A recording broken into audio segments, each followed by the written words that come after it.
सीकर से दिल दहलाने वाली घटना सामने आ रही है, जहां पर पति पत्नी और उनकी 2.5 साल की बेटी 24 घंटे तक मूंगफली के छिलकों के नीचे दबे रहे और उनकी मौत हो गई। पूरा मामला आपको बता दें, ये सीकर के अजीतगढ़ थाना क्षेत्र का है, धाराजी घाटा इलाके का, जहां पर जगदीश धाम जाने के लिए 28 साल के राजेंद्र गुजर और उनकी पत्नी 22 साल की अनु गुजर अपनी 2.5 साल की बेटी अयांशी के साथ मोटरसाइकिल से जा रहे थे। इतने में एक मूंगफली के छिलकों से भरा हुआ ट्रक आता है और वो पलट जाता है, मोटरसाइकिल के ऊपर पलट जाता है और ऐसे में ट्रक का अगला वाला हिस्सा है वो भी क्षतिग्रस्त हो जाता है। लेकिन कोई ध्यान नहीं देता है कि इन छिलकों के नीचे कोई इंसान है वो दब गए हैं, जिनको निकालना चाहिए। 24 घंटे तक वो छिलकों के नीचे दबे रहे, जिसके कारण दम घुटने से उनकी मौत हो गई। अन्नू है राजेंद्र गुजर की पत्नी, वो प्रेग्नेंट भी थी। घर वालों को पता तब चलता है जब वो कोई भी कॉल नहीं उठाते हैं और उसके थोड़ी देर बाद उनका फोन है वो स्विच ऑफ आने लगता है। राजेंद्र और अन्नू दोनों है वो शाहपुरा थाना इलाका के चतरपुरा गांव के रहने वाले थे और ये लोग जगदीश धाम मंदिर अपनी 2.5 साल की बेटी अयांशी के साथ जा रहे थे। अन्नू गुजर प्रेग्नेंट थी। मोटरसाइकिल पर ये तीनों लोग जा रहे थे, पति पत्नी और उनकी बेटी।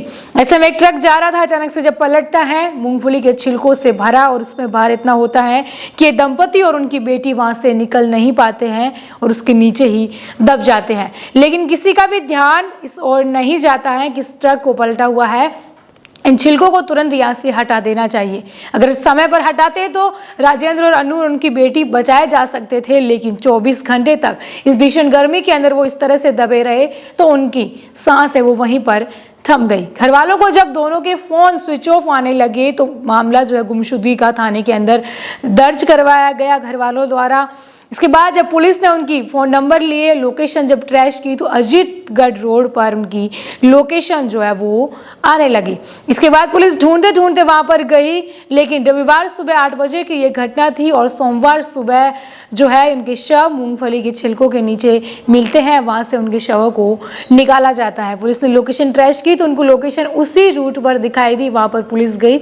इसके बाद शक बढ़ा और वैसे भी वहां से छिलके जब हटाए जा रहे थे तो फिर छिलकों को हटाने का काम किया गया तो नीचे तीनों की लाश वो वहां पर मिली। इसके बाद आक्रोशित ग्रामीणों ने वहां पर पूरा रास्ता जाम कर दिया, वहां पर धरना शुरू कर दिया। 50 लाख मुआवजे समेत पर नौकरी की मांग भी की गई और प्रशासन पर लापरवाही के आरोप लगाए। लेकिन इसमें सबसे बड़ी लापरवाही इस तरह से है कि अगर वो ट्रक जिस तरह से मूंगफली का पलटा था, समय पर उसको वहां से हटाया क्यों नहीं गया। अगर किसी रोड पर ट्रक पलटता है तो इससे जो रास्ता भी अवरुद्ध होता है, साथ में कई लोगों को दिक्कतें भी आ सकती है।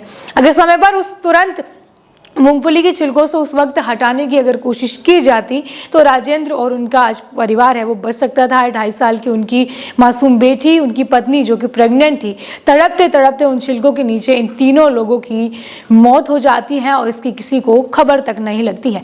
24 घंटे बाद जब खबर लगती है, जब हरकत में आती है पुलिस, गुमशुदगी की रिपोर्ट पर जब उनकी खोजबीन की जाती है, लोकेशन में ट्रेस किया जाता है तो उस रूट की लोकेशन है, तो उनको संदेह होता है कि इन छिलकों के नीचे भी वो दबे हुए हो सकते हैं। जब छिलके हटाए गए तो तीनों की लाश मृत अवस्था में वहां पर पड़ी हुई थी, वहां से उनको निकाला गया। आक्रोशित लोगों ने पुलिस पर लापरवाही के आरोप लगाए, पूरा रास्ता है वो वहां पर जाम कर लिया गया। समझाइश के लिए पुलिस के अधिकारी भी वहां पर पहुंचे, समझाइश की और इसके बाद ग्रामीण लोग हैं वो वहां से हटे हैं। इस मामले में अभी भी जांच है वो जारी है कि किस तरह से हादसे के बाद भी ट्रक को वहां से क्यों नहीं हटाया गया, मूंगफली के छिलकों को वहां से इस मलबे को क्यों नहीं हटाया गया।